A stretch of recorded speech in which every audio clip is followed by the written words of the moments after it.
Hey guys, and welcome to the Alabama Saltwater Fishing Report presented by Angelo, DePaola, the Coastal Connection with eXp Realty. First podcast to bring you the local inshore, offshore, and onshore fishing report, whether it's good, bad, or ugly.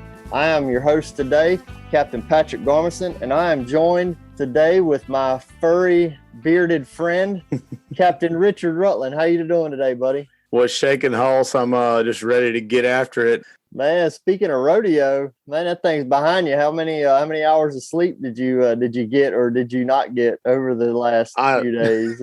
I don't know, but I'm looking at myself in the Zoom meeting here, and I can see the bags in my eyes. I'm sure you can too. It was go home and get a couple hours of sleep, come right back, go some more, come home, get a couple hours of sleep, go to a party, come home, get 2 or 3 hours of sleep, then come back and finish it up, and it's like you feel like you finished the rodeo, and then we have the award ceremony, So I was out there at the fairgrounds bright and early Monday morning, putting together awards packages and making sure that the script was ready to go and that all the chairs and everything was in place. It's an absolute full-time job. Everybody's like, man, I know you're glad to have the rodeo over, and it's like, well, I am glad to have the rodeo over, man. Rodeo is like one of the highlights of my year. I wish it was rodeo every weekend, but just because you get to see everybody and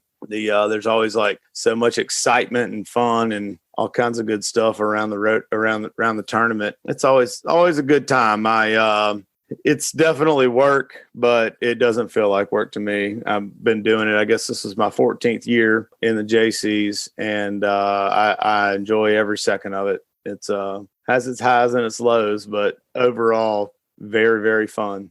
Yeah, you for sure know that I was part of the group for a couple years, and mine wasn't so much like I wasn't trying to make a career out of it like you have you made a second career out of being a rodeo member, but I just wanted to. I kind of felt like it was a civic duty almost to participate in the event and enjoy the fruits of y'all's labor, and then put a little hard work, put a little sweat equity into it, and then, ready to go back to fishing. So I've been fishing it the last couple of years, and, I think by doing that, I appreciate the event that much more because I know the amount of work and the amount of pride that each and every one of the guys have and girls that are involved in this thing and make it happen every year is just incredible. So I almost enjoy, like with the last couple of years with the live weigh-in stuff and bringing in live trout. Like me and Autumn her and I fished together the last 2 years, and it seems like we're at the weigh-in more than we're fishing now because we're trying to bring these live trout in to where they're not dying. But it's cool because every time I show up, I've got 2 or 3 buddies weighing in fish at the same time, or, seeing y'all rodeo guys.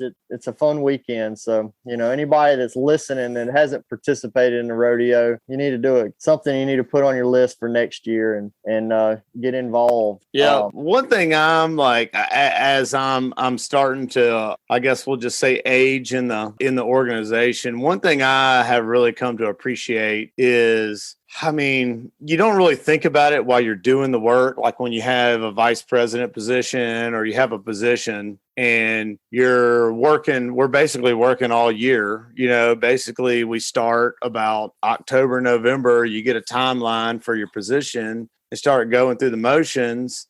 And you really don't even think about it. You just do it. And then your mom and Mike at the award ceremony really kind of got me a little bit, like a little emotional, like thanking me for how much we do and how hard we work. And it's taken me a few years, I guess, to appreciate that because it just really seems like nothing, but when I stay at the rodeo site till 9, 10, 11, 12 o'clock after the tournament's over for each day, and I'm picking up trash or reconciling the weigh station or counting money from ticket sales or beer sales or whatever we've been doing, it's like those little thank yous really have started to mean a whole lot more to me, and then it's always funny. There's always a lot of emotion around a tournament, you know, and then you have good ones and bad ones, you know, and you're thinking, man, golly, if you just knew what we did to put all this together and try to do something civic, give back to the community. That's how I feel like I'm doing it. Like I said, I wouldn't trade any of it for the world. Hey, go back to live weigh-in. Live weigh-in, we broke every single record there was to break this year as far as like ticket sales, cash prizes, jackpot tickets, live weigh-in. I haven't got the numbers from Crystal yet, but like we literally put 60 plus fish a day in the live tank. And of course, anybody who was down there saw that we had a new tank built by KillerDock. Fine dock. Fine tank. Oh my goodness. It was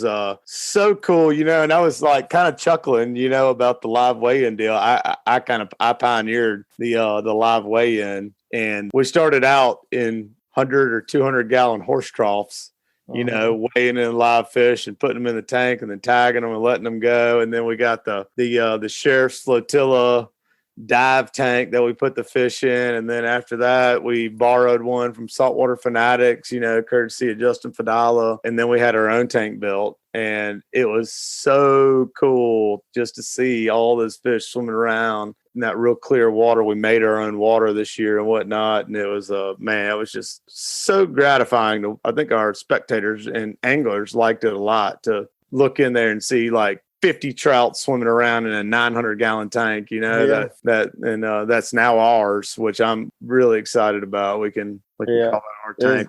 We're not borrowing one or putting it in horse troughs anymore. It really makes the whole spectator aspect of it that much cooler, I'm sure. Anyway, well, Richard, let's move on and let's get this show going. We've got to. No, I want to talk about rodeo more. Come on. I'd love to, but let's get some fishing reports too in here. So, is that what we're doing today? Yep, this is what we're doing. We've got David, the pounder of the Pierce, Thornton, lined up. Who do you have lined up for us on the offshore? We've got Kyle Hammond. Kyle is a offshore angler, and his team broke the rodeo record Swordfish this past weekend. There you go. You get to talk more rodeo. I can't wait. And then I think you and I are gonna talk about some inshore fishing. So anyway, I think we've got a great show lined up, and let's hear who has made this week's show possible. This week's ASFR is brought to you by Great Days Outdoors Magazine. If you hunt or fish in Alabama or the Deep South, you know that it's different down here. Spawning seasons, patterns, and food sources are not the same as they are in other areas of the country. At Great Days Outdoors Magazine, Southern outdoor writers pick the brains of the best Southern hunters and anglers and give you the best how-to, where-to, and when-to articles, along with so much more. Pick up a Great Days Outdoors Magazine subscription and become a better Southern outdoorsman. Great Days Outdoors Magazine can be found at your local Barnes & Nobles, Books A Million, Tractor Supply Company, Rural King, Bass Pro Shops, or you can save and buy online at greatdaysoutdoors.com.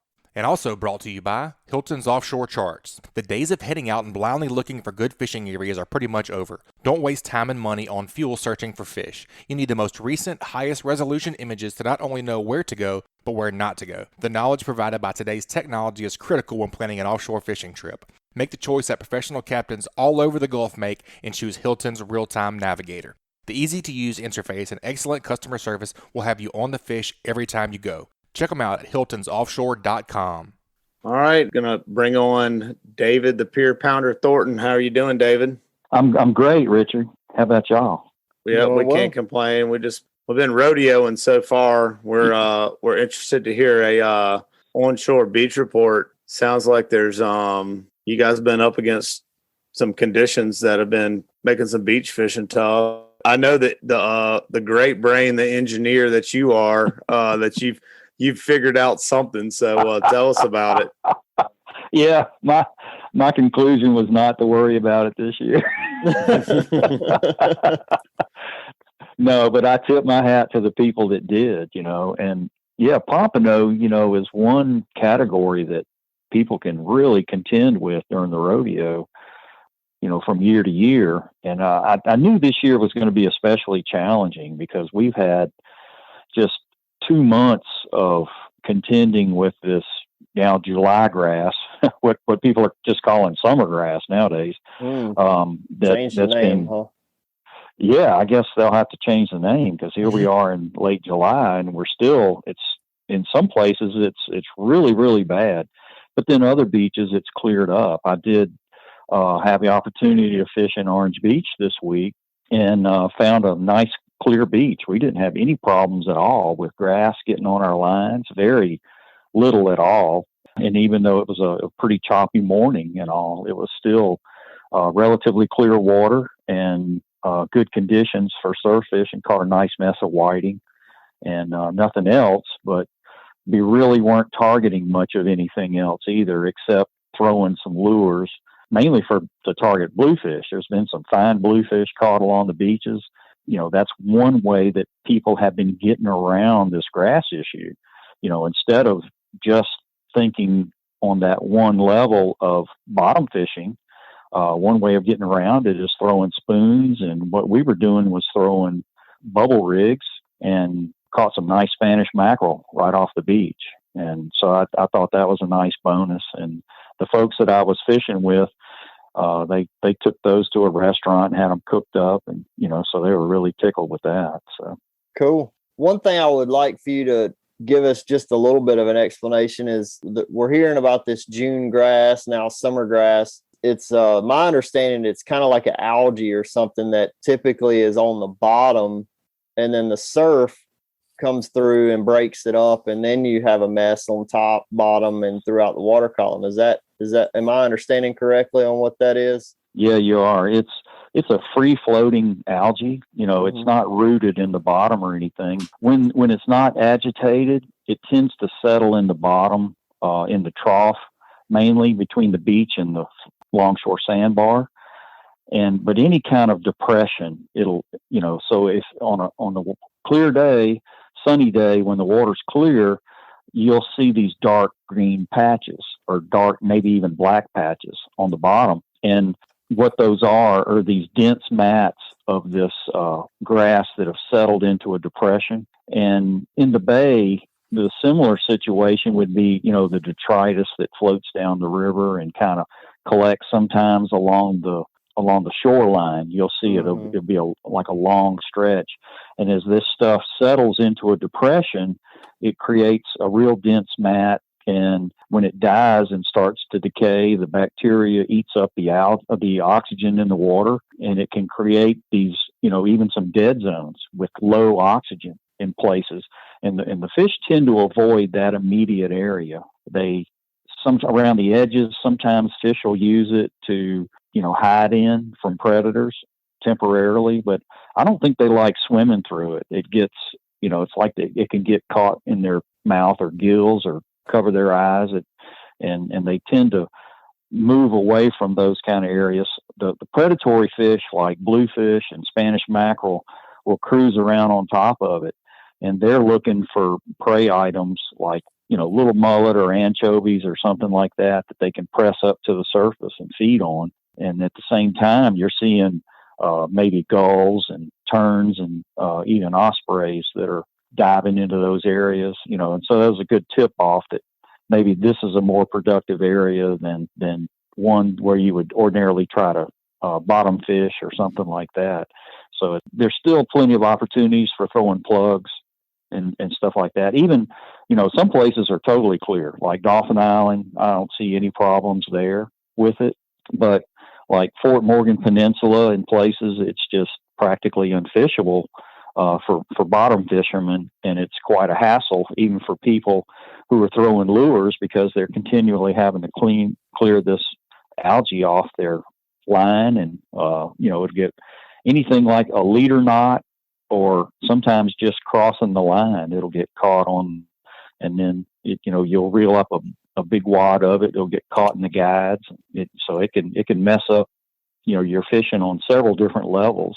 Yeah, David, that's one thing I was going to ask you was like, how do you combat that? You know, I mean, is it basically like, is it a problem for you in between Fort Morgan and Orange Beach, or like you said, Dauphin Island's not as bad? Could you go in Mississippi? Mm-hmm. Like, can you travel east or west a little farther one way or the other to get away from it, or what's the scoop on that? Absolutely. Yeah, that's mostly the solution I've been seeing, is that people have been, you know, it's like, I'm tired of fooling with the grass. I'm going, I know some guys that have gone kayak fishing in Mississippi inshore, and others that are, just concentrating on trout in the bay or the sound. And, some that have gone to the Florida Panhandle piers just so that they can get out beyond the grass, But the good news is, hopefully a trend that maybe this has reached its peak and kind of played out. And, because usually our outbreaks, when we do have them, maybe a couple of weeks. And for this to persist for a couple of months is, the worst I've seen in 30 years, and in the past 30 years, and along the Alabama beaches. And it may, arguably in some places it's as bad or worse than it was then. The only solution is just to move somewhere else.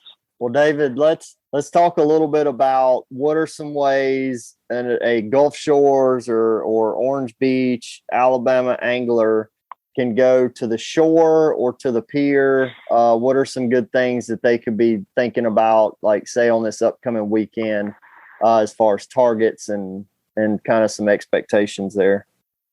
Right. I would recommend that fishermen, number one, be mobile, don't get locked in to doing one type of fishing at one particular beach. I know it's a hassle if you're renting a house for a week and it's kind of grassed in, but if it is, try throwing topwater first thing in the morning or in the evening, or throwing a bubble rig or a spoon, for Spanish mackerel and bluefish. And, that's a lot of fun, and you can cover a lot of water by doing that. And perhaps in doing so, you may find a point or a sandbar a little further down the beach where the grass isn't as thick. And another good thing is that, these are not stagnant situations. They evolve over a period of time with the long, short currents and the wind blowing in different directions and such. And then these storms that we have that pop up, and that, it tends to kind of move this stuff around a little bit. So it kind of bunches up in some places and it thins out in other places. And, to me, it's similar in some ways to the way that sargassum grass reacts on the surface. The winds and currents drive it and form mats, and the same thing happens with this grass underwater near the bottom.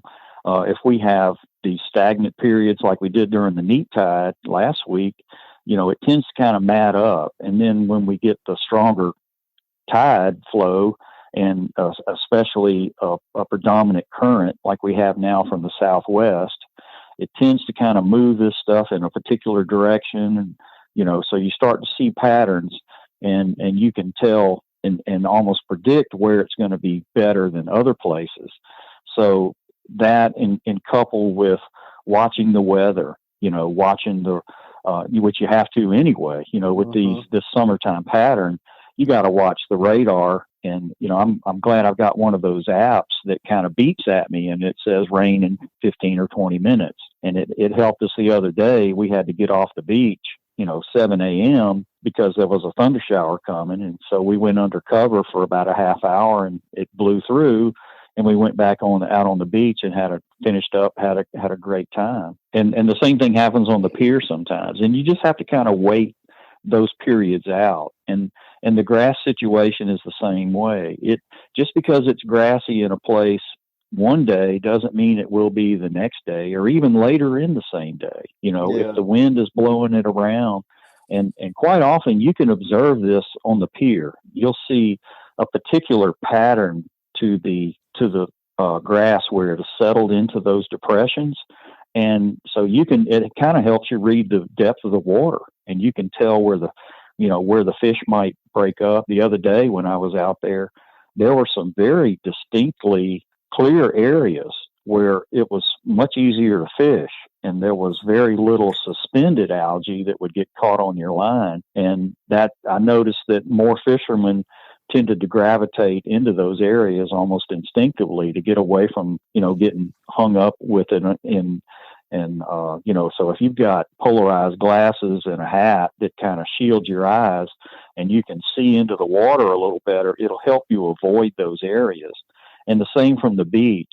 Once the sun got higher, we could see where the trough was and where the sandbar was, and it helped us kind of channel where we were putting our lines for the whiting and where we were fishing for the Spanish mackerel over the trough, where we knew the water was deeper and the Spanish would be running through that trough. And then we concentrated our bottom fishing over on the shallow sandbar, where I knew that the whiting would be coming up and feeding. One thing I want that you got my wheels turning with this June grass lasting for so long. One thing, and Patrick, you might be able to comment on this as well. One thing I've noticed inshore fishing this year, just buzzing around everywhere I like to buzz around to, I'm always looking at water temperature. The water temperature I'm seeing is like in the low to mid 80s.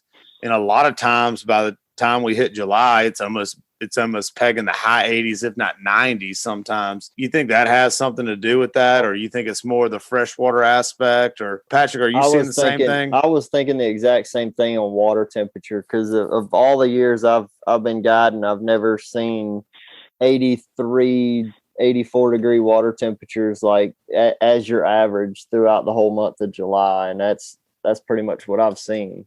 Mm-hmm. Yeah, I would agree. It's typically, a little higher than that, 3 or 4 degrees higher on the average. And it's, I think, related to the amount of clouds that we've had, because we have had a rainier summer. And that doesn't let as much solar radiation get into the Gulf and the bay, which the bay being shallower warms and cools faster than the deeper Gulf water. But it's been the same kind of thing. The Gulf water temperature 12 miles out that we monitor has only reached 85 degrees in this past week. Up until then, it had not reached 85 all summer. And, we've had a couple of tropical activities come through that, a lot of cloud cover. And then again, that just helps keep the water temperature down a little bit, like you're saying, a few degrees. And it doesn't sound like much, but with typically July and is our warmest water temperature of the year. Mm-hmm. And that kind of follows from the days being the longest through June. And there's sort of a lag there, just like February is when our water temperature is the coldest. And that's like, the end of January into early February is when the water's the coldest. And that's a month after the water, after the days are the shortest, so this is the flip side of that coin. And so what we've seen is, without our water temperature being as warm as it typically is, even our weather pattern has been a little different this year. We haven't had that, really windless days, too many, where, the clouds just build up and fall apart in one direction. They tend to kind of build up and form lines and move in a direction. For a while we had a southeasterly flow. Now we have kind of a southwesterly or westerly flow. And it's caught up with this persistent weather pattern that we've been having, across the whole country, and especially the southeastern U.S., where we're kind of stuck in this grind. And then until we have that, true summer high pressure build in, and it kind of knocks down the chance of rain a good bit, and where we get longer periods of the sun really beating down into the water, and that's when it'll spike into the upper 80s like we typically see in midsummer. Mm-hmm. And it may yet happen over the next week or so. What they're calling for is that the chance of rain may fall off a little bit, not dramatically to where it's just isolated thunder showers like we see sometimes.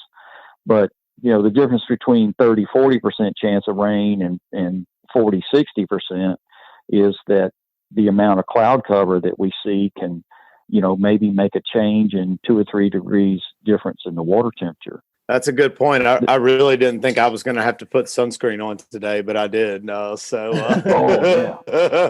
Yeah. Well, the worst days I've ever been sunburned is on cloudy days and foggy days. And you don't think about the sun's rays coming through, but some of that burning rays do penetrate even through the clouds. That's right. Well, David, that's some good onshore fishing conditions and fishing report. but we'd like to get a tip from you if you got anything in your back pocket for us. Yeah, I would definitely, tell people to, keep that radar app handy on your cell phone. Watch the weather, and try and kind of maybe lay out what you expect to happen, and then kind of relate that to what you actually experience. If you're having a day on the water, or a few days on the water, and compare how it is. Just because they say 60% chance of rain doesn't mean you're going to get wet, but That's right. It means that 6 out of 10 parts of the area will get wet, and it may not be all the day either. And typically our pattern this time of year is if it's going to be wet along the immediate coast, it's usually in the morning. If not right at daybreak, it'll be within a few hours, and especially this time, currently right now, when these weather systems are kind of tracking, and you can watch them on the radar, and they kind of stay together and move, 50 or 100 mile stretch, in the course of this thunderstorm, instead of just blowing up and falling apart in one particular place like they typically do this time of year. So watch your radar, and be aware of like gust fronts and stuff like that, because, it's not so much of an issue for shore fishermen as it is somebody that might be in a kayak or, even a medium-sized inshore boat like you guys fish, that, you can get some of these gust fronts, all of a sudden you feel that cold air and the wind picks up from, 8 or 10 miles an hour, and it's gusting over 30, and it may stay that way for half an hour, and it whips up 3-4 foot waves in a hurry. Yeah. And, and then of course lightning is another thing to be aware of. And there's some lightning apps too that, can warn you and let you know that it's probably a good idea to get off the beach, with your 10-foot graphite surf rods and your aluminum cart, or get off the pier. I had one buddy who used to fish the pier, and it was like, if he saw two clouds coming together, he was heading for the house. He was like, oh no, he said, I got shocked one time, and I'm not hanging around out here on the pier, with those poles sticking up in the air and everybody waving their fishing rods around. He said, I'm out of here till it clears up again. Well, man, that's a very good tip, because I live by that, and I'm sure Richard does too. I mean, this time of year, I stay glued to my phone. When we're not actually fishing, I'm constantly checking the radar and checking the wind apps and making sure that my next, kind of planning out every move one rainstorm at a time. So appreciate that. Exactly. Appreciate that advice from you. And if anybody would like to get up with you for maybe some fishing, some shore fishing, some beach fishing, or just pick your brain, how can they get in touch with you? Yeah, they could email me at peerpounder@gmail.com, or give me a call, 251-458-2775. All right, David. Well, we all appreciate your time, appreciate your information, and keep whacking them, buddy. Oh yeah, y'all too. Glad to hear from y'all, and hope you keep catching them. All right, thanks, sir. Oh man, Richard, that's pretty good info from David. The Peer Pounder, man, he's like a scientist or an engineer. I mean, he's many of the much smarter group of people than I am, just as a simple fisherman, because he really dissects his stuff.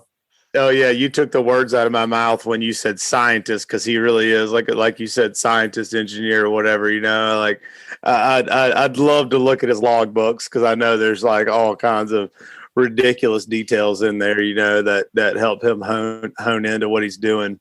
That's right. Well, guys, let's take a quick break and hear from a few of this week's sponsors. That segment was brought to you by SunSouth. Does quality equipment really make a difference? Well, just climb into that legendary yellow seat on a John Deere from SunSouth and see for yourself. We'll help you get the right tractor with the implements to meet your needs. And SunSouth makes owning a John Deere easy and more affordable than ever during our Summer of Savings event, with 0% financing up to 72 months on select equipment. Do more, save more with John Deere from SunSouth. Equipment for those that do. Some restrictions may apply. See dealer for details. Expires June 30th of 2021. And also brought to you by Test Calibration. Is your diesel engine showing signs of low pressure or excessive engine smoke? If so, you may be in need of a repair to your diesel fuel injection system. Test Calibration has been selling and servicing diesel turbochargers and fuel injection systems since 1976 and are up to date with all the latest diesel technology. No matter if you're running a diesel in your boat, tractor, or truck, Test Calibration can help you. Contact them at 800-822-0057 or visit them online at testcalibrationdieselandturbo.com. Well, Richard, we just coming off the onshore report. Where are we headed next? Where are we going to get our offshore report this week? Let's head on down south and talk to Kyle Hammond, who's the rodeo record breaker for Swordfish. His team, I believe Ellis Blackman was actually who was the angler on breaking the Swordfish record. Was 232 pounds, and I'm sure some change. I don't remember the exact weight, but it was 232, but broke the previous record, which was 207 pounds. And Kyle down there has been dialed into him for a couple of years now, and it's an honor to have you on the show. How you doing today? I'm doing good, hanging in. We had a great weekend. Had a lot of bites, had a lot of hookups. We ended up going 6 for 6, and it was a ground trip. We decided about Wednesday that we were watching the weather all week, and we decided about Wednesday that we were going to buckle up and make a long run west of the river, and actually ran into Venice Friday morning early and topped off the boat, put some more ice in the boat. We ran downriver and went to our first spot. I guess we set up around 10:30 in the morning, and it was slow all day. We were getting nervous. We actually caught a big thresher shark on our first spot and got a little discouraged there, so we kept pushing on. And I guess around 3:30, 4 o'clock on Friday afternoon, we finally got hooked up on our first swordfish. It was a smaller one, a pup, about 60 pounds, and got him released. And then that afternoon, from about 4 o'clock to dark, we ended up releasing 3 more smaller fish.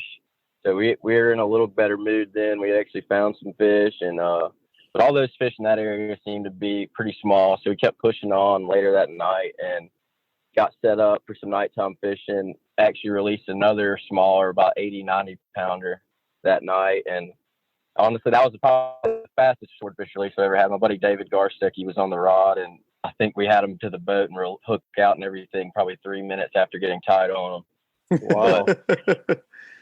that morning we set up right there, and I knew the major and minor was pretty good. It was the majors were right there at daylight and right there at dark. And for sword fishing, it's all about moon phase, major, minor, and really the air pressure. So the air pressure was falling and getting low because all those storms up on the shelf.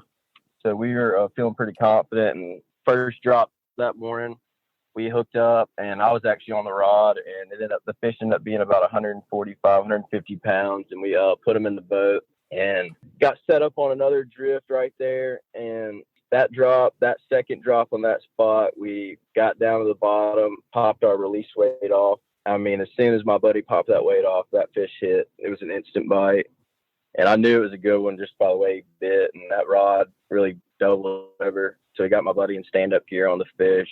About 20 minutes in, the fish came flying up to the surface, jumped out of the water, gave us a good show. And then that's when the real fun started, and he started digging back down, ran all the way to the bottom, and pretty much an hour and a half after that, we worked him up to the boat and finally got some gaffs in him. It was a big fish, 232 pounds, and we were really going to keep going. That was our 6th fish at that point, and I really wanted to drop another one, but we had run out of ice, and at that point it was time to head home. How far were you guys from Dolphin Island? Yeah, so I guess we were probably about 225 miles from the island, and that was counting running through Venice. So if we would have ran around the river right there, it would have probably been about 255. But there's no point not running through Venice whenever you're on that track. Just nice, smooth 45, 50-mile run through the river. And right. So you had probably roughly like 450, 500-mile round trip to go get that rodeo record fish. Yep, that's about right. And it probably would have been further if we were planning on staying one more night, but we ended up cutting the trip a day early when we had that fish in the boat.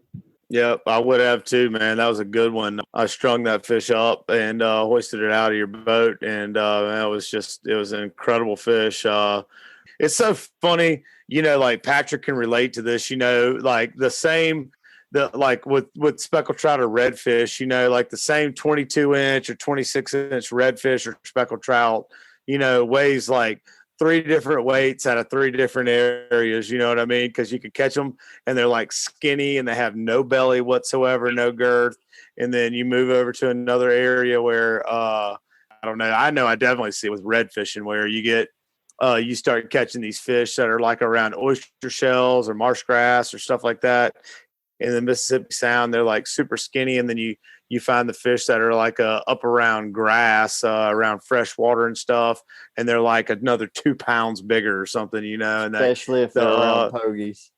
Oh yeah, and then like so the fish you caught obviously was like around something that had a lot of fat and protein in it because that fish was real girthy in my opinion. It was pretty cool. Yep. Hey Kyle, I got a tactical question. So you said that y'all released, did you say you released one about 90 pounds or so? Yeah, we did. Would that and this is completely because I don't know anything about swordfish. Is that illegal? Was that a legal fish and you chose to release it, but could have been a fish that placed in the rodeo anyway? Or help me understand what went into that process. I mean, you were just banking on a big bite. Yeah, I was feeling pretty confident at that point. We had put a bunch of smaller ones in the boat. And usually whenever you find some smaller fish, even if you don't find bigger fish with them, there will be at least a few mixed in so you can weed your way through them. So I really wasn't worried. And I just don't like killing the smaller ones. It's you got enough meat from one fish. I really only like killing one a trip, but whenever you got money on the line, it's a little hard to tell which ones you need to kill and which ones you don't. Even the pups you're catching were fast. Back to what Richard was saying, that bait was definitely there in that area, and they were feeding pretty good when we found them. And I just felt confident that we would be able to get tight on a bigger one. So that's what made the decision to release those smaller fish. Yep. Talking about the bait and stuff, I mean, you said that earlier, kind of in your report that you were seeing the bait on the bottom machine. Were you actually seeing the fish too, or what? I mean, that's it's getting real technical with the transducers and the electronics and stuff as far as this daytime sword fishing goes, and being able to drop a bait on a fish's nose per se these days is pretty incredible. Is that you guys doing stuff like that as well? Yeah, we really were. We didn't mark too many swords. I think we marked that the last one we hooked up on we had a real good mark under the boat. And that's the thing, when you're in that deep of water, I think our cone shoots like 450 feet from side to side all the way around the boat. And those fish, like, they could be right on the edge of the cone and you won't mark them that well. There's be a little bitty mark on the machine, make you think it's bait. But that last fish, we did get a good mark under the boat, and that's how I kind of knew it was a bigger one. But that bait, that's really the key. If you have transducers that can find bait, if there's bait down there, it's just like any other fish and you get into. If there's bait down there, there will be some fish. It's just a matter of finding them when they're feeding. That's right. I think it's so. Patrick and I can relate a lot with the solunar stuff and pressure for that matter. I know one of the very best speckled trout bites I've ever been on with the charter one time was like when we had a front coming through that day, and we went out and just absolutely had a hammer day on a day when the pressure was dropping. We had a front coming through, and like you said, that's just really crazy that a fish that lives in anywhere from 11 to 1,800 foot of water, is basically where most people are catching them, can feel pressure and can relate to moon phase and all these other things. It's just, I don't know, it just kind of blows my mind how everybody's kind of starting to put the pieces of the puzzle together as far as what makes a good day, what doesn't. Yeah, that pressure has a lot lot to do with it. I create a log every time we get a bite or get that we know it's a swordfish or lose one or catch one. And so once you just build those logs up, I mean, it helps, especially if you're going to the same spot over and over again. I can get on a log and say, we caught them this day, just like this, same conditions, and go back to that spot and they'll be there.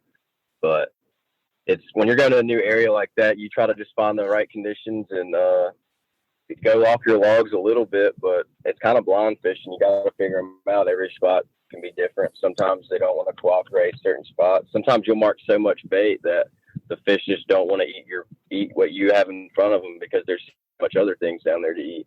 That's right. Well, Kyle, tell us a little bit about your electronics. What are you using to be able to see down into the depths of the abyss?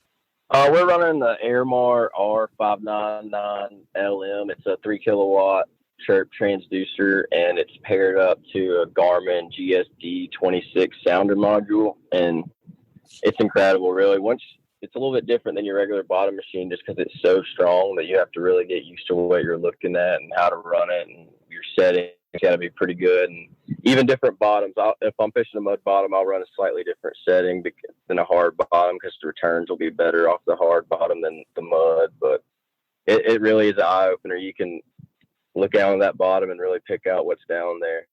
Cool. What's it mean to you that you your boat, your team caught a rodeo record, man? I mean, like a rodeo that's one of the most prestigious things in Alabama, my opinion. Of course, I'm might be a little bit biased, man, but how's that feel, man? How's your team feel about all that? Is that a big deal? Yeah, it was a pretty good feeling, man, when we came home, and I really thought that fish, how fat he was. He was a little bit shorter than what I thought he was. He was 77 inches, but his belly was full up, and it was a great experience.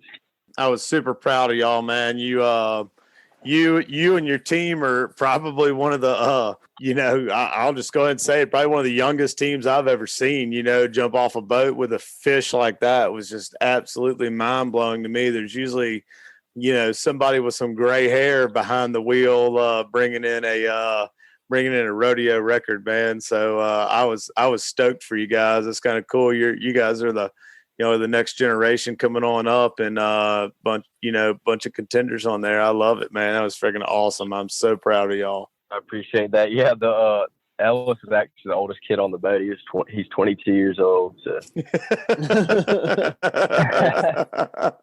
That's awesome, man. Making a 500-mile round trip, man, and oldest guy on the boat is 22. I love it, man. That's awesome. Yeah, we had beautiful weather over there, thankfully. It seems like most of those storms that everybody dealt with all weekend was over towards east of the river up on the shelf. So we got kind of blessed with all slick weather. Didn't even get rained on, so can't complain there either. Didn't even get rained on in the rodeo. There's something wrong with that. That's why I was watching the weather till Wednesday, because historically it's usually the roughest weekend of the year. That's right. Everything I owned was wet on Friday. So that's what we heard. I called my parents back Friday night and told them we had released a few, and they were saying, "Man, are y'all good out there? It seems rough over this way." And I was like, "Man, I haven't seen a wave over a foot." All right, Kyle. Well, we're gonna go ahead and get you introduced into the Hey Cap question. This week's Hey Cap question is from Josh Boyd. He says, when sword fishing, if you don't have a transducer strong enough to locate bait or fish in the depths you're fishing, how do you pick a spot to drop, and when do you know it's time to try a new area? Josh is pretty much using Seymour maps, just kind of looking for ideas on, just trying to hone in a little bit better on going out there and capturing a swordfish himself. Yeah, so on that front, when I'm like trying to find some new bottom, like what we did this weekend, I'm just looking for some structure and really current, because if you're blind fishing like that, you're going to want to be able to cover some ground. So really, you want to be drifting about 1.1, 1.2, but anything over that, you're going to have to use a little bit bigger weight, so it makes it a little bit tougher, but it's doable. But when you're blind fishing like that, you just want to go find some good topography out there, find some good structure, and you got to look where the current's setting up on the structure. It's almost just like snapper fishing. If the current's hitting a spot from the west, you want to go get on the west side and fish the current side of it. And then sometimes if you're like fishing a hill, or say you're fishing on top of a hill, those fish might set up on the top of the hill. They might set up on the front of the hill. They might on the side or the back. So it's really just trial and error. You just got to put some drifts in. And if you're not getting a bite in 20, 30 minutes and you're drifting a pretty good ways, I would move over and try to fish that structure a little bit differently than what you think. And after that, if you don't get any bites, I would just move on to the next spot, because I mean, they could be there and they're just not biting, and you'll go to another area and they'll be biting over there. Like, do you ever bump troll at all, or do you ever move your bait, with the boat, or do you just take the wind and current and let it push the boat how it's going to push the boat to present your bait, or do you try to go into it sometimes? Yeah, whenever the current's going, like say it's going like a mile and a half, I like to just let the boat do its thing, let the weight do its thing, and then actually back up towards the line and let that bait and weight fall back closer to the bottom, because it will be getting pulled up in the water column. But so like this weekend, we didn't have hardly any current over there, which was kind of discouraging at first, but it ended up not being a problem. But we were drifting, probably the slowest I've ever drifted out there was less than half a knot, and I think we caught all of our fish in a 600-foot area right there, all on top of each other. But when it's like that, I actually put a little bit heavier weight. So we could have used a 3-pound weight. I put a 5-pound weight on, and we would actually bump the boat in gear and get that. Again, actually, instead of backing up to the line, you would slope it out a little bit and then let it come back to the boat naturally by just stopping the boat. And actually, when we were fishing over there, the current wasn't moving at all, hardly. So it seemed like, I think half of our bites, we had bites whenever we actually put the boat in gear and got that bait moving a little bit more. Right. That's interesting, because I've done it both ways as well, where you had like slick, calm conditions out there and the boat won't move at all, and you just kind of do like a little bit of a bump troll, I guess you could call it, and then also manage your line the same way, so it's not stretched way out behind the boat, and you don't have like a bunch of scope, and you get a little bit better bottom contact. You don't have like a big bow in your line. When I say scope, bow, same thing. So I've kind of seen it. I've seen it both ways. The scope of the line is where you're going to miss most of your fish, it seems, at least for me. If the line's scoped out like that, there's just almost so much slack that you either have to use the boat to get tight on the fish, or you just got to get lucky. But whenever you're straight up and down, the hookup ratio is a lot better. So I try to keep it pretty close to the boat. Hey, Kyle, I got a question. So on a day when you're out there and you picking up 4 pups, 5 pups, do you typically find these fish in a pretty similar water depth, or is it more kind of your area that you're fishing? Yeah, so if we're catching pup and we're like marking real good bait and the bait's super thick, I would actually get away from the bait a little bit and try to get. So you imagine imagine a school of fish down there, and your pups are in the middle doing most of the eating. And then around the edge is where your big fish are going to be. So if we're really in the pups, I'll try to get off the edge of them a little bit. And it might take us a little bit longer to get a bite like that, but most of the time your big fish will be lurking around the edge of the pack. Yeah, it's kind of like fishing the lights at night for speckled trout, right? You don't ever see the big ones roll right up underneath the light. You always see all the little white trout and little buck trout right there in the middle, and the big ones are always the ones on the outer edge. That makes a lot of sense, That does. Yeah, those big fish don't want to be up in the middle of all the mayhem. They'd rather be out waiting for an easy meal to come by. Well, cool. Well, we went from a Hey Cap question into more just general talk. But anyway, thanks Josh Boyd for submitting that Hey Cap question. Josh is going to get a prize pack from the Slick Lure. Make sure you email us at alabama@bestfishingreport.com with your shipping address to redeem your Slick Lure package. Yep, and Josh, if you catch a swordfish on a Slick Lure, I want to see a picture of it. Okay. Me too. Oh man. Well, Kyle, you got anything else to add? Put some time in and for all the guys that haven't done it a lot, build a log. That's what I did. Started from scratch, and eventually you'll be able to go out there and pick out your days and figure out what works and what doesn't. That's it, man. You can't be scared to go fishing, man. You got to wet a line. That's right. Can't catch them at the house. Well, Kyle, if you ever need somebody to hold a bag of swordfish steaks for you, I don't mind holding a bag. Richard let me hold a bag last time he caught one. So I got some backpacked up here. If y'all want some, I'll holler at you when I get off this. All right, Roger. Thank you, Kyle, man. Appreciate it, man. Great talking to you, bud. Good talking to y'all. Appreciate you having me on. Keep wagging them. Well, Richard, that was a cool report, man. It's always interesting to hear these younger guys. Unfortunately, I'm not part of the younger guy group anymore. So me neither, sir. I tell you what's funny about the whole younger guy comment there is I don't feel old. I feel young, but I'm old. Yeah. I'm like, I'm with you. Like we're almost 40. Are you 40? You're not 40 yet, I'm turning 41 this year, Hoss. Oh, wow. You are old. I'm not 40 yet. But I'm young at heart. I'm not scared of anything. I'm ready to go on to the next frontier and find something else, man. That is neat about the younger guys really grabbing hold of stuff. I mean, like Kyle. I mean, he's creating log books. I mean, just doing stuff old timers would do, and getting out there and figuring stuff out and just going. You know what I mean? You just got to go. And figure it all out. It's neat. There's there is still hope for America. There are there's some go-getters out there, huh? Yeah. It's not all just full of millennials, right? That's right.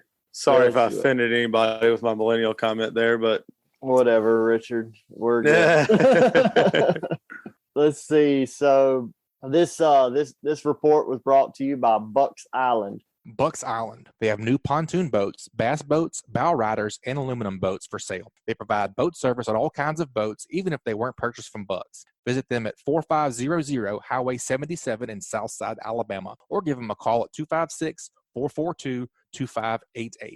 And also brought to you by Dixie Supply and Baker Metalworks are proud to be your metal roofing headquarters for over 40 years. Save time and money by buying from the most reliable manufacturer on the Gulf Coast. Buy it today, pick it up today. With the addition of their new store in Cantonment, Florida, they now have 8 locations to serve you. Dixie Supply and Baker Metalworks, your metal roofing headquarters. So we're going to move on into the inshore world.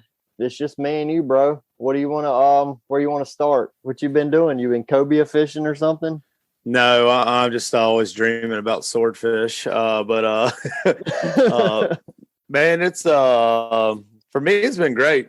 The only thing that's been hindering me since rodeo has been weather. It's been raining a lot. I hadn't been blowing too bad, but raining a lot. So that's kind of been a little bit of a struggle. I've been basically just picked up right where I left off before rodeo, which was just finding bait and finding fish has been it for me. I don't know how you guys caught so many. It sounded like everybody caught a zillion speckled trout during the rodeo, and we were like on the worst tide cycle you could be on, which was nipping all weekend. I kind of felt like, I don't know, there would be a lot of fussing about that, about, oh man, the tide's not this, that, and the other. It didn't seem like anybody came in with a complaint about as far as like the fishing went. It seemed like they were chewing to me. I know you guys caught a pile of fish all weekend, and so did your mom and your stepdad and everybody I talked to. I didn't hear any complaints about the fishing really that much. Yeah, there were only a couple of guys I talked to that were claiming that they were on a grind, and it may have just been that they put themselves in kind of a in an area where there weren't a lot of fish, and they just stayed with it. I know a lot of the guys that I talked to, they were, there wasn't a lot of just hunkering down and grinding out one spot, one area. It seemed to me like people were really apt to move and check different areas and try different tactics. And that seemed to be more the common theme. And I think and I think that a lot had to do with the fact that there was a little bit of wind on Friday, but it wasn't terrible. And there was a lot of opportunity out there, as long as you could get around some of the rain and around some of the lightning, you were able to get in there and find some fishy areas. Yeah, there was a lot of rain and a lot of lightning on Friday. But one of the other thing I think was the one of the problems that we talk about is like the rain, and we've had river water coming down and this and that, and I think it really led to just having a lot of poorer in a sense of lesser quality water in probably about 2/3 of the bay, and 1/3 of the bay being pretty doggone good. There's probably the lower third of the bay is, about everywhere you go, you've got probably 15 to even 18 parts per thousand salinity on the surface. So, you got great water. The clarity may be skeptical at best in some areas, but there's a lot better quality water on that lower third. And I think it moved a good bit of fish down that way. Let's talk about water clarity. It's kind of still blowing my mind that the water still hadn't cleaned up good like it should be right now this time of year since our tropical storm. I really can't wrap my brain around that. Why? Because we've had like some strong east and southeast winds since that tropical storm that you would have thought, and we had great tide cycles and things like that. And it's just, I don't know. It's almost a taste discouraging, but I mean, the fish are still biting. They have to eat to stay alive, obviously, but it's, I don't know. I just kind of expected it to clean up by now. Do you have any thoughts on that? I think it's just the local rain, when it's raining, it's raining, it's pouring. And I mean, like I was at my boat shed the other day, and in like 5 minutes, there was just standing water everywhere, and it just has to go somewhere. And I just think that every time it's raining, it's just raining so hard that there's enough runoff to just keep funkying the water up and keeping it dingy. But like you said, with the wind, we, for the last couple of days or even weeks, we really haven't had a tremendous amount of wind to really beat the water up. It's got to be just the local runoff, and it just keeps coming in there just because of all the local rainfall. I would just think by this far behind the tropical storm that we had, that like I could go down to Grand Bay and I could find like some pretty clean water, you know what I mean? And it's still, 1.5 visibility, 2 foot of visibility at the most. Like that's being generous, I feel like.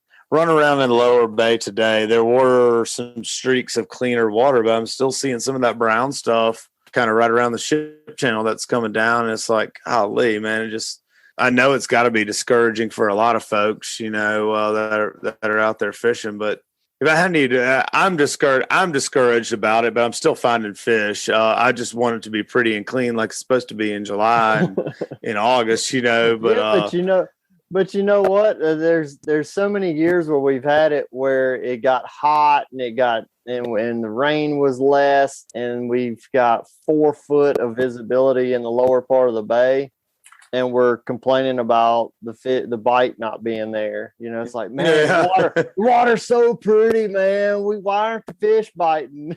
Yeah, that's right. I'm kind of I'm a river rat at heart, so a little dirty water does not hurt my feelings at all. Even today, we caught them in some pretty brown water. I mean, it was, probably 18 inches of visibility was probably pretty accurate, and it was very brown in color, but we were catching speckled trout, redfish, sheephead, mostly everything on live shrimp for us, but we did have some strikes on some slick lures, some fish pulled off, but the live shrimp was our game the last 2 days. And are you noticing a lot more sheephead bites and it's crazy than more than normal for this time of year, right? Mm-hmm. I would say typically by the end of May or mid-May, I mean, if we catch one a week would be pretty, a pretty good catch. And I mean, it's like right now, I feel like I could go at will and go. And if somebody were to jump on a boat and say, man, I want nothing more than my 10 fish limit of sheephead, I feel like I could go do it without fail. Well, I got one for you there, Mr. State Record Sheephead Holder. Have you ever caught a sheephead on a live croaker? I have not. Well, we had a, me, I can't shut up about rodeo on the show. We had a little grudge match against some past presidents and rodeo members and stuff. A little tournament last week. My buddy Matt Thomas was on my team, and first fish of the day was a sheephead on a live croaker. And I thought he had a giant speckled trout. I'd seen this big head shakes and was pulling drag. I was like, oh man, he's got a good one. He kind of came up to the surface because we were only in about 2 foot of water around some oyster shells. And he reeled in a sheephead, and it was it was very comical, like what was the sheephead trying to do eating a croaker? He must have tried to pin him down to the bottom to get the hook in his mouth. I don't know what he was doing, but it was pretty interesting. But thinking back to that week, we leading up to rodeo, which I don't think a whole lot has changed as far as the pattern goes, man. We were fishing a lot of live croakers, doing a lot of wade fishing and having just a blast all day. One day last week, but right leading up to the rodeo, it was a lot of fun. They definitely seem like there's definitely a great finfish bite going on with speckled trout right now. So during the rodeo, Autumn and I fished. We did a lot of shrimp fishing around the deep structure, and then on Sunday when I caught my fish to put me in second place in the speckled trout category, I committed to top water and just caught almost all keeper size, like 17, 18 to 21 inch trout they were all on top water. And then all of a sudden it was just like a frenzy of activity. Autumn was catching them like crazy on shrimp. And I mean, it was like blow up after blow up on top water. And it turned into like these little bitty trout that weren't much bigger than the top water. But up until that point, I mean, it was the bigger trout were definitely more interested in the finfish type. Me using a topwater bait, being a finfish imitation was what was keying in on the bigger bites. She was throwing a shrimp and she was catching one keeper per probably every 10, or if not more than that. And it was really similar to that for us on Friday and Saturday when we were doing some shrimp fishing around the deeper structure. I think you're right. I think the bigger fish are way more dialed in on a finfish right now. Yeah, well, just in terms of thinking like a fish, like we like to do, you got to figure like shrimp really with the fresh water coming down have been scarce. We've heard nothing but complaints from the guys we buy bait from every day about how hard it is to catch shrimp when it should be relatively easy this time of year for those guys to go catch shrimp. So, I mean, the fish are probably thinking the same thing or feeling the same thing. They got to eat. So, it makes sense why maybe the finfish deal is happening a little sooner than later, because it usually seems like that's like a late summer kind of deal, which I guess we are getting close to late summer. It's the end of July, but it's kind of a different year with that tropical storm dropping all that rain on us. Yeah.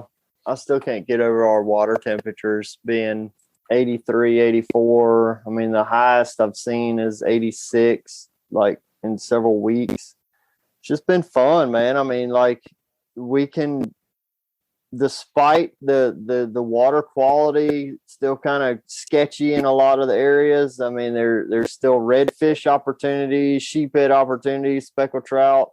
You know, a lot of times I would bet if you were to go back to this podcast a year ago and the year before and the year before that, or you know, how many more years back it's been, it's a good chance we're singing the blues about, you know, having high water temperatures and how do we overcome this? Because typically I'm really quick to pull the plug on trying to chase a trout this time of the year. There's a lot of years in the past where by late July, I may put about an hour or two first thing in the morning on a speckled trout, but the rest of the day, I'm going to look for triple tail. I'm going to look for Spanish mackerel. I'm going to look for jacks. I'm going to look for things that are way more active than a speckled trout. And I mean, we're able to catch those jokers kind of throughout the morning. So it's been pretty interesting to be able to have those opportunities. And I mean, and even like back on the kids rodeo, Cooper and I fished the kids rodeo, and man, he had an absolute blast. We set out in the Gulf and fished the nearshore rigs, catching Spanish mackerel out there. And he got done with that trip. He's like, "Dad, we need to do Spanish mackerel fishing more often." So yeah, so it's one opportunities. Yeah, one thing that I was thinking about was two things actually. I think I can count on one hand how many times I've had to bust out a slip cork this year. You know what I mean? And like do some deep water fishing. Done very little of that. Been able to get it done in shallow water all year for the most part. And then talking about Spanish mackerel, something I was thinking about when Pier Pounder was talking about starting to target some Spanish mackerel. I kept a couple Spanish not too long ago, and you know, didn't do anything special. Frying pan, a little butter, a little seasoning, or whatever. Spanish mackerel is a very, very underrated fish as far as table fare goes. Spanish mackerel is delicious. I mean, I was blown away. I couldn't tell you the last time that I'd had a Spanish mackerel that I cooked. I don't know, and I don't know why. Don't ask me why, but man, they're very, very, very good to eat. I will never say a bad thing about eating a Spanish mackerel. Not to mention they pull 5 times harder than anything else you catch out there, same size, you know? Yeah, that's right. That joker, ton of fun. You tie him tail to tail with a speckled trout, and he's drowning that speckled trout every time. Oh yeah, he dragged him to Cuba. You want to go to Mexico? Oh man. Well, it's I tell you, like you said, like you were just talking about, if you listen to the show a year ago, we probably were singing the blues. But overall, I don't know how you feel about it, Patrick, but overall, inshore fishing this year seems like it's definitely up. I'm catching a lot more slot reds this year, bull reds as well. Speckled trout size and numbers seem to be very good compared to years past. And overall, I'm very satisfied with our fishery right now. Me too, man. Hearing guys that are targeting flounder and catching flounder. I really haven't gone out of my way to target any flounder, but I've been hearing some good for where we've been flounder reports. So there's that too. I tell you one thing, I was telling somebody the other day, every single time that I have gone wade fishing this year, I have caught 1, 2, 3 flounder wade fishing, throwing the slick lure. Blows my mind to like get back in the boat with a stringer full of trout and there be, a handful of flounder on my stringer. That's never happened to me before. Wow. Until this year. Good. It's crazy. It's cool. It's really cool. Just imagine if I was actually targeting flounder, what you could do, like what you're saying. There's, I've heard several reports of some guys going and catching like 15 and 20 flounder in a day here recently. It's pretty amazing. It's a lot of fun fishing too. Yeah, that's and it's just good news that there's there's some rebound in our fishery from, we've a lot of people have been singing the blues about flounder. So that's great to hear that, hearing those reports that I've been getting. Speaking of you throwing the slick lure, I was listening to the podcast last week and you were talking about doing mostly wade fishing. And you've been throwing slick lure, top water, croakers. Have you been able to get like customers throwing the slick lure, or are you throwing the slick lure? What's your what's your technique been on getting the slick lure bites? In my experience here just recently, it's been like I've almost got to skip it on top of the water to get them to bite it. Oh, really? No, I haven't noticed that. I've been throwing a combination of things at them. Most of the time when I drop customers in the water and we're going wading, I usually have some live croakers with me. And I'll kind of get out in front and I'll like get a bite or a tap or something like that. And I'll get I'll wave my customers in and say, hey, y'all throw right here. And we can usually get bites, and I'll kind of a little bit. And I wouldn't say I've had any trouble getting bites on it. It's still been effective, and I'm not doing anything different as far as my action goes. And even when I'm catching those flounder, I'm working it almost the exact same way that I would for a speckled trout and catching flounder.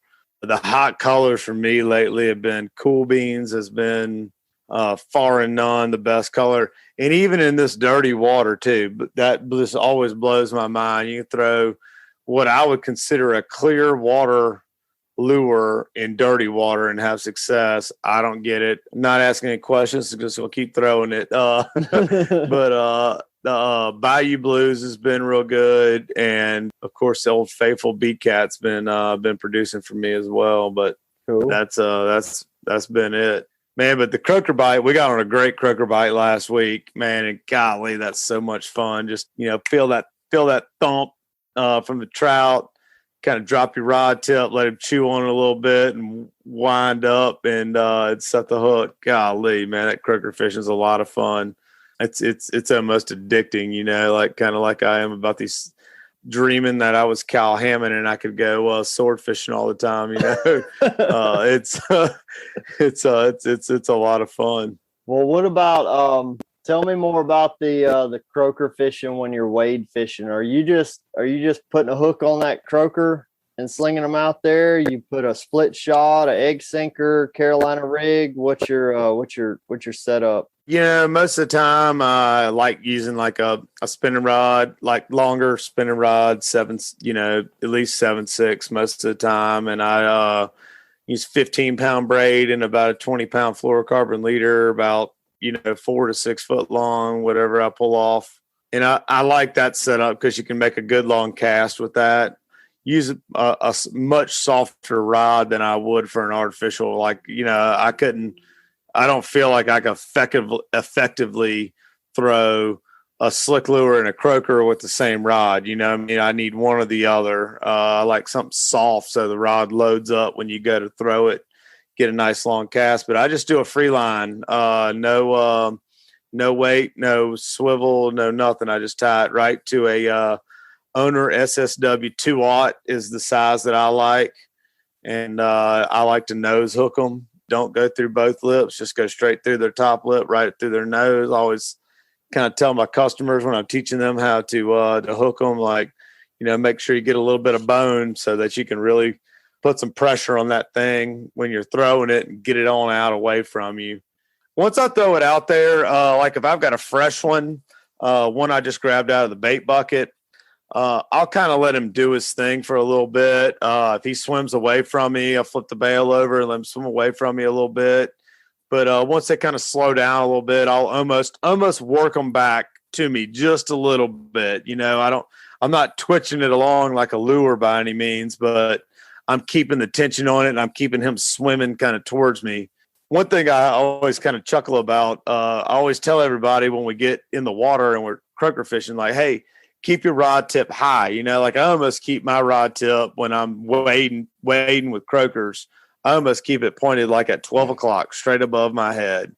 Really? And the reason I do that is so that when I do get a bite, I can drop my rod tip nice and slow and let that fish eat the croaker, get it down in his mouth, And then that way, once he takes all the slack out of the line and I'm pointing my rod almost at the fish, I can start to reel and set the hook at the same time. And so many people want to keep their rod out in front of them, and they miss a lot of fish by doing that because the fish has no chance whatsoever to get the croaker down in their mouth. I feel like I know for a fact they're eating them head first. And it takes a little bit of time for that fish to kind of get it right how he wants it before he can start swallowing it. You got any thoughts on that? Man, I wish the way you just went through all the motions, like what we really need to record that and put it all out there because I get it. Like I could close my eyes and visualize exactly what you were saying. But there's so much importance to like rod positioning when you're live bait fishing. I think that's a very underrated topic. Even like when you're popping cork fishing. Oh yeah, totally. There's so many different like rod technical things that if you're doing it wrong, you are going to miss more fish than you catch because you're doing things wrong with your rod. And what you're saying about that croaker deal, man, that's spot on, because if you're starting 12 o'clock, come down with the fish and then load up, I mean, that's money. And the guy that's sitting there at, he's at 15 degrees above freaking just straight horizontal, he's going to miss that fish almost every time because when he feels the bite and he goes down and he the only thing he can do is bow towards the fish to buy him a little bit of time. He might stick one or two, but that person is going to be missing some fish when they're starting out there. But if they're starting out with that rod tip straight up, like you're saying, and just follow the fish down and then bust them coming back, there's going to be a lot more fish hit the bank or hit the strainer. And to what you just said too about like a popping cork, I'm doing the exact opposite on a popping cork. You know what I'm saying? The exact opposite. I almost want my rod out in front of me, down near the water, so you don't get a big bow in your line or anything. So as soon as that cork goes down, boop, I can set the hook and boom, be tight like immediately on the fish. Because it doesn't take a trout anything to inhale a shrimp. That's like a Scooby snack to a speckled trout is a shrimp. You know what I mean? They can inhale it and it'd be in their throat almost sometimes as soon as you set the hook. But the croaker, you got to be a little bit more patient. I will say sometimes I will flip my bail over sometimes and maybe give them like a 2 count worth of slack before I flip back over and set the hook. And a lot of times that's just kind of like bait size specific. If I know I've got like a big 6 or 8 inch croaker, I'll feed it to them just a little bit more. But I really like those owners or a kale hook. Owner also makes a very, very good kale hook. I couldn't tell you what size I use. I want to say it's a number 2. The great thing about those, I like the 3/0 for croaker fishing. Yeah, but those hooks always seem to find themselves right in the corner of the mouth or right there versus getting gut hooked or kind of hooked funny or whatever. I don't know what it is, but they do the trick. They blow my skirt up. Yeah, they're good and sharp. Actually, to mention that, I actually got my very first hook all the way to the barb in the palm of my hand. 41 years old, or no, 40 years old, almost 41. Got my very first hook all the way to the barb just the other day, and it was an owner Kale 1/0 hook. Had to get my mom and Mike, my stepdad, got them to snatch it out, bandage it up, and then I went fishing. But hey Patrick, I got news for you.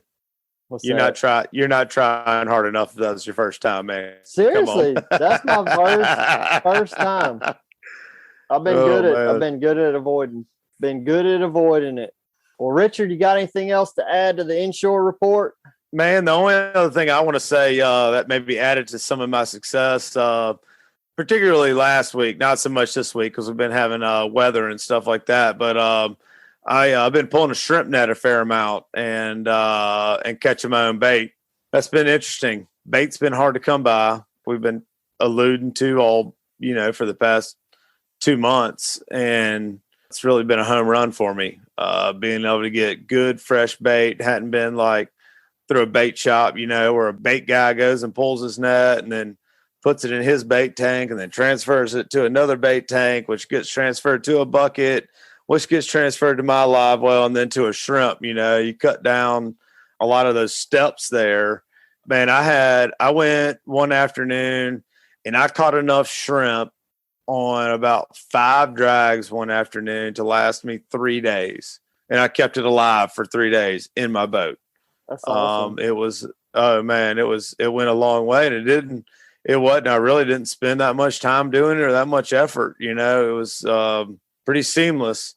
But you do have to make some moves, and something I always say is pay attention, know what you're doing when you're doing it.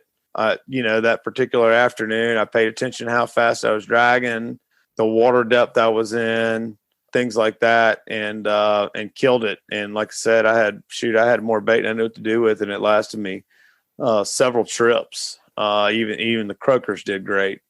That is awesome, man. Well, I've been kind of mixing things up, been buying some shrimp, been throwing the cast net, catching some pogies. That's been working for me. I really hadn't done much croaker fishing, but I don't know. I do things a little bit different. Pogies kind of fit the way I fish. So, yep. You said it earlier. You said it a river rat, right? Yep. River rat. Yeah. That's right. Can't get away from that style of fishing. Well, Richard, man, it's been good catching up with you on the inshore world. So, I mean, what you got going on, man? How's your books look? How you booking up? You need some dates filled. Where you at? We're looking, I would say, kind of a little bit average at the moment. I always am hot and heavy, like basically March through July, and then it seems to lighten up a little bit in August and September for me. But the phone always seems to ring, and always seem to stay fishing. This year I'm running 2 operations, running inshore and an offshore operation, and we have availability in both here in the near future. If anybody wants to jump on and get on in quick in the near future, I want to say like the next 3 weeks. I've got 2 to 3 days available each week on both vessels. So there's plenty of availability if anybody's wanting to get going out there. We got as soon as July is over for offshore, I believe amberjack and triggerfish are going to open back up. So that's something to look forward to as far as the bottom fishing goes. And then the inshore fishing is staying nice and steady. And then before you know it, hopefully my brown fishes will show up. My ling, man, I'm starting to maybe get a little bit excited about that. Saw a bunch of those coming at the rodeos, so maybe things are turning around. In the next couple months, you got anything different that you do? I mean, are you gonna book some specific cobia trips, or do you do anything unique or different, say August, September? Man, it seems like when September rolls around, just history, just going off of history, I seem to kind of get off of the speckled trout fishing just because it can be so inconsistent at times. And yes, I do start chasing a lot of ling, chasing a lot of blackfish. And then I can always think back and think about some incredible slot red fishing trips that I've had in the month of September. Always seems to be red hot. I don't know why. Just like I said, thinking back to history, always repeating itself. Those are the 3 species I like chasing the most. Not to mention, September and October are like 2 of the best blue water months out of the year that you can go offshore and do some offshore trolling for some tuna and some dolphin, and then of course we were just talking about swordfish in there too. Can't get enough of that, right? So that's really, that swordfishing is really becoming almost a year-round fishery, or? Oh yeah, for sure. for sure. Like kind of like Kyle was talking about, you know, you pay attention to that moon phase and pressure and things like that. You know, Kyle kind of opened my eyes up to the pressure thing. I hadn't put those two together. I definitely knew about moon phase, been looking at moon phase things, and then of course the bite windows, and you have like kind of like when you go. I always thought lunar stuff was for deer hunting. I didn't really realize for fishing until a couple of years ago. You know, so which is funny. For as long as I've been fishing, I never put those two together, but I'm just good at going. So if somebody's looking to catch them anything from a swordfish to a scamp to a amberjack to a speckled trout to a cobia, they can call Richard Rutland. So how do they get in touch with you? Man, just find me on Cold Blooded Fishing. All my info is on my website. Telephone number and email are both on there as well. We have a Facebook and Instagram page. Check it out. Awesome. So as far as for me, I'm booking stuff up into August, September, October, November, December. I mean, I think in the last probably 5 days, I've booked at least one day in all of the remaining months of the year. Yeah, I saw your post on social media the other day. Your August and September is looking real strong, man. You only got a couple days left in each month. I looked at it this morning. I've got 5 days left in August, which is a blessing to me. I mean, that month of August is always a little bit funky where, you know, school's getting back in and football's about to start and all these different things that we haven't had. So people start thinking about other things other than red fishing and speckled trout fishing and whatnot. But I'll be getting after it. And anybody that's wanting to get in touch with me, you can go to uglyfishing.com. Check my calendar out, click the book now button, or you can give me a call or shoot me a text at 251-747-1554. All right, guys, that wraps up another great segment. Y'all take a minute to check out some Fishing Chaos fishing tournaments coming up near you. For Alabama saltwater anglers, you'll want to check out these awesome tournaments. The 39th annual Conde Cavaliers Fishing Rodeo will be held at Dauphin Island Marina on August 7th and 8th, 2021. Tickets are now available for purchase on the Fishing Chaos app. The Mobile Rotary 31st Annual Tarpon Catch and Release Tournament. Tickets are already on sale as we speak, and that tournament will take place on August 7th, 2021 at the Dauphin Island Marina. For our kayak anglers, check out the Battery Classic. This tournament will be held on August 7th of 2021. Tickets are available for purchase on the Fishing Chaos app. This is an inshore tournament for redfish, speckled trout, and flounder. Also, check out the month-long Kayak Saltwater Series August Redfish Challenge that repeats in September and October. There are Gulf Coast and Atlantic divisions. 5 redfish aggregate. Link determines the winner. Tickets are available for purchase on the Fishing Chaos app. For more tournaments near you, info and full tournament details, including ticket purchases, can be found at app.fishingchaos.com/tournament. All right, Richard. That was all good stuff, man. We talked to David. We talked to Kyle. Me and you talked. Maybe I taught you something. I feel pretty certain that I taught you something. But anyway, you know, we got to do What Did You Learn this week? So this week's What Did You Learn is brought to you by Sam's Stop and Shop.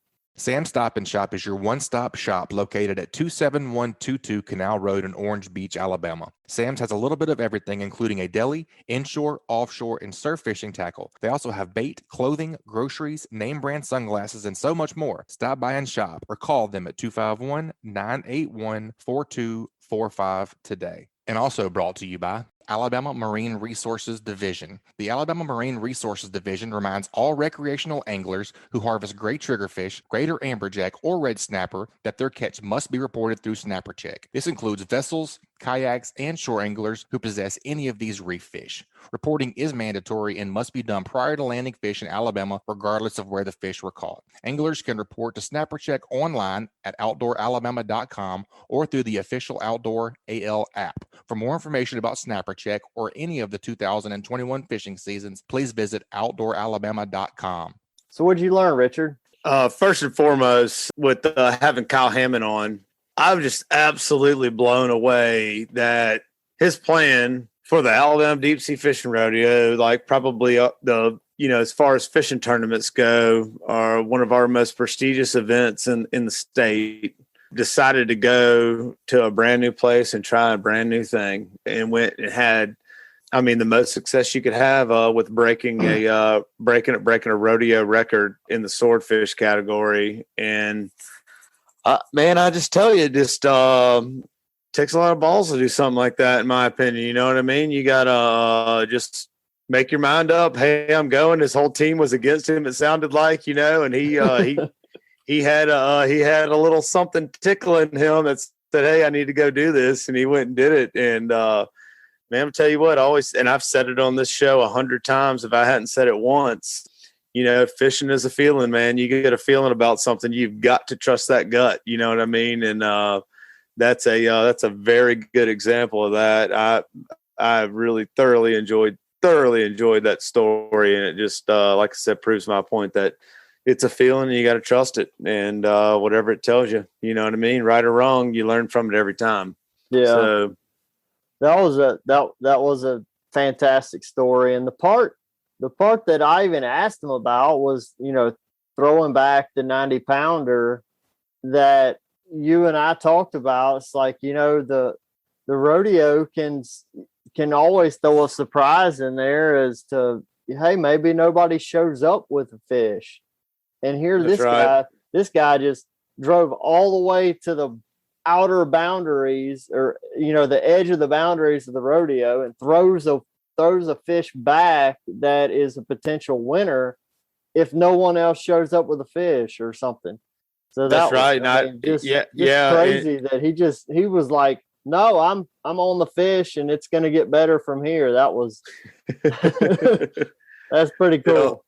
Yep, and like I was kind of telling you before we started this segment, you know, there was the Kirchers weighed in a 93.5 pound swordfish that cashed them a check in the cash prizes division. You know, so that's funny. You got, you know, that I don't know what you want to call it, but he damn sure wanted to win that category and went out there and did it. You know. Of course, he had a good esteemed crew with him, ashore, and anglers as well. So, pretty cool story there. I like it. It is, man. You know, as far as what I took away, I mean, I really enjoyed Kyle's segment, and you know, enjoyed all your conversation on inshore fishing that I probably know equally as much as you do. So, yeah, I don't know that I learned anything from you, but we both play that same game with each other. So, you know, I think you know more than me. I know more than you. It goes back and forth, right? Huh? That's right. That's right. David talking about the weather apps seemed, you know, it was really interesting to me to think about like a land-based fisherman, like really paying attention to weather apps. And it makes sense to me because I can make big runs. Like I can look at a storm and say, all right, there's a squall coming, and I can zip across the bay and I can fish over here, or I can go up the bay, or I can go down. You know, a lot of times I can make a couple mile adjustment and be able to stay fishing. And, you know, I'd never thought about that from a shore angler perspective, is, you know, keeping an eye on the weather. And I mean, obviously it makes sense. You know, you don't want to be standing on the beach with lightning popping, but, you know, that was pretty interesting to me. And, you know, and also, you know, me learning about that on the beach side of things and the shore side of things kind of brings me to a question to you, Richard. What are some of the weather apps that you use that you rely on every day? So first and foremost, you know, something, you know, you and I both, fished with, and, filmed a bunch with Jason Smith, you know, meteorologist over at Fox 10. And one thing he told me is that a lot of these apps, they all pull off of the same meteorological, however you say that, data, you know what I mean? And most of it is all controlled by NOAA. So the first thing I usually always look at is the NOAA Marine Report, right? So I'll go to NOAA's website and I'll pick, you know, I've got them all saved on my bookmarks and whatnot, but always look at the South Mobile report if I'm going to be in the lower part of the bay or the North Mobile. I don't really pay too much attention to the Mississippi Sound report because it's usually saying the same thing that the that South Mobile report is saying. Or if I'm going into the Gulf, I look at the 20 nautical mile report. And then I compare that data to a few apps. The one that I like, that I feel like is the most accurate, is Windfinder Pro. I use it's the paid version of Windfinder, and it's pretty neat. There's a bunch of different stations you can choose from, and it gives you a bunch of different reports. And as far as I can tell, it's pretty on spot. You know what I mean? And the cool thing about it is like, like NOAA is kind of broad about as far as like, hey, there's going to be showers and thunderstorms today, and the wind's going to be out of the east, and then it's going to switch to the southwest, or whatever. And Windfinder kind of breaks that down for you in 2-hour increments. And I don't know. I mean, I hate to I don't hang my hat on any of the weather things. You know what I mean? I put my finger up in the air and I'll tell you what the weather's doing, right? But so I don't put a whole lot of eggs in that basket, but more times than right for me, more times than not, it seems like it's very accurate as far as what it says the wind direction is going to do and change. And you can almost see it track around a lot of times where it'll show like it's going to be like hard east in the morning and switch to the southeast and lighten up or something, and you kind of see the increments, and you can really almost plan out your day that way, your fishing trip that way, because there's things that are way, way fishable on an east wind that are not fishable on a south wind. You know what I mean? So, and then there's things on a south wind that aren't fishable on an east wind. So you can kind of plan out your day throughout that. The other one that I use a whole lot, and it's back to NOAA, is, and I know you use it a lot too, is the Tides and Currents app, or Tides and Currents website that NOAA has there, where we've got like a station in the Mobile River, Dog River, East Fowl, West Fowl, Bayou La Battery, Fort Morgan, Dolphin Island, all those places. And man, I bet I look at that more than anything as far as fishing conditions, you know what I mean? Just so I know what the tide level is where. And I know, and I've almost trained my brain to know, okay, well, if I've got 1.5 foot of water at Dolphin Island, I can go fish Little Dolphin Bay, or I can go fish the Sand Island Flat, or wherever, you know what I mean? I know where I can go and can't go. And it's a water level thing for me. So those are the couple that I really like. All right. Well, I use the Wind Finder. I use Wind Alert as far as where I'm going to get my wind predictions. NOAA, the best recommendation I can give with NOAA is if it says 10 to 15, you add them together. So if it says 10 to 15, it's blowing 25. If it's that 20 to 25, you better call it 40, 45. It's going to be blowing. But I like those two as far as wind. And I just try to average them together, because the best case scenario is that there is some discrepancy, and I kind of make an average out of them and try to make a prediction off of that. As far as while I'm on the water, worrying about thunderstorms and rain and all that stuff, I'm watching Radar Scope. I have Radar Scope Pro. It gives me lightning strikes, and it gives me a radar up to within usually 2 to 3 minutes accurate. I can make some real life, get out of dodge a storm, keep my people fishing kind of decisions with Radar Scope. And that's a real deal radar that long as you've got good cell signal to be able to get that app to be able to pull up, you can make some real hardcore easy decisions and be able to dodge some rain. Or, I mean, sometimes it's like, all right, well, here's a storm. We can go sit right here. And that's how I ended up catching my second place rodeo jackpot trout this past weekend. We had a storm over here that was pushing us off of the fish we were on. We had a storm over here that wasn't going to allow me to go fish another area. I went and sat right in the middle and caught the trout that put me in second place. And it was all cool. because I was watching that radar, and I saw one opportunity, one area that was fishable, and it all made sense. And the good Lord blessed me with a big bite, got us in the jackpot. That's right. I forgot to mention my radar app that I like. I like one called My Radar. It's the thing I like about My Radar, and I have the paid version for it as well. Man, the definition of what's going on with it, and I haven't seen the scope. What'd you say it was? Radar scope.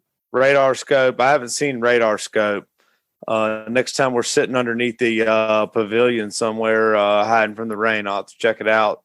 My radar, man, the high definition that it has of where it is and showing you all that. And the other cool thing about it is with the paid version is you can see wind coming off of the storms and whatnot, which sends these little streaks through the across the map that I really like. So you can really get a good read what's going on. Of course, like the slower they're moving, the less the wind is, and they're streaking real hard across the map. You can tell that there's definitely some wind there.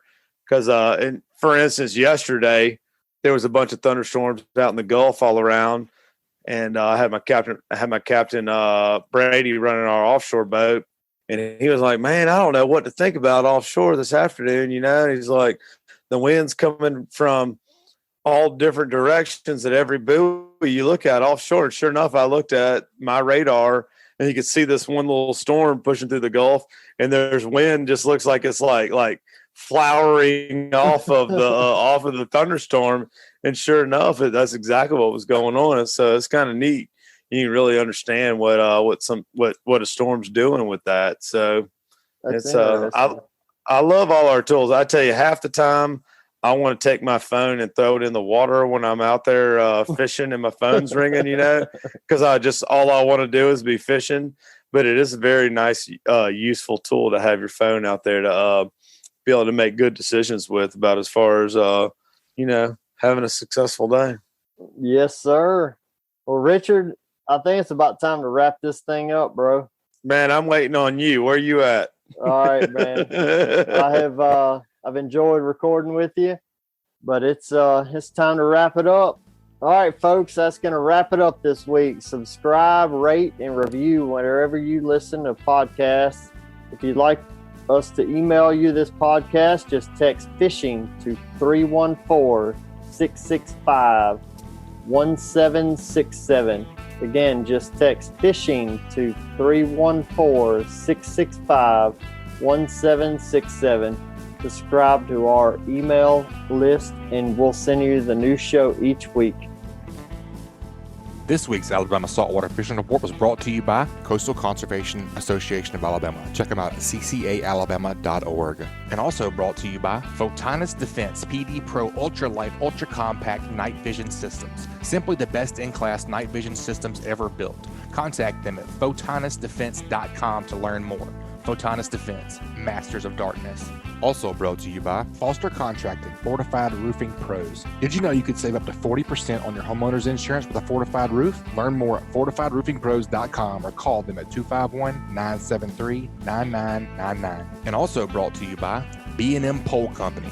B&M Pole Company is more than just panfish. Check out their Sam's Super Salt series designed for shallow water fishing for trout and redfish at bnmpoles.com. This week's Alabama Saltwater Fishing Report brought to you by me, Angelo DePaola, The Coastal Connection. Find us online at thecoastalconnection.com.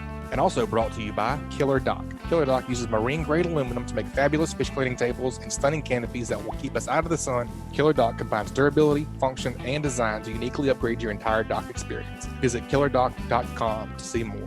Also brought to you by Hilton's Real-Time Navigator, bringing you the highest quality online satellite fishing charts since 2004. Your source for sea temps, altimetry, currents, and watercolor at hiltonsoffshore.com. Also brought to you by Dixie Supply and Baker Metalworks are proud to be your metal roofing headquarters for over 40 years. Save time and money by buying from the most reliable manufacturer on the Gulf Coast. Buy it today, pick it up today. With the addition of their new store in Cantonment, Florida, they now have 8 locations to serve you. Dixie Supply and Baker Metalworks, your metal roofing headquarters.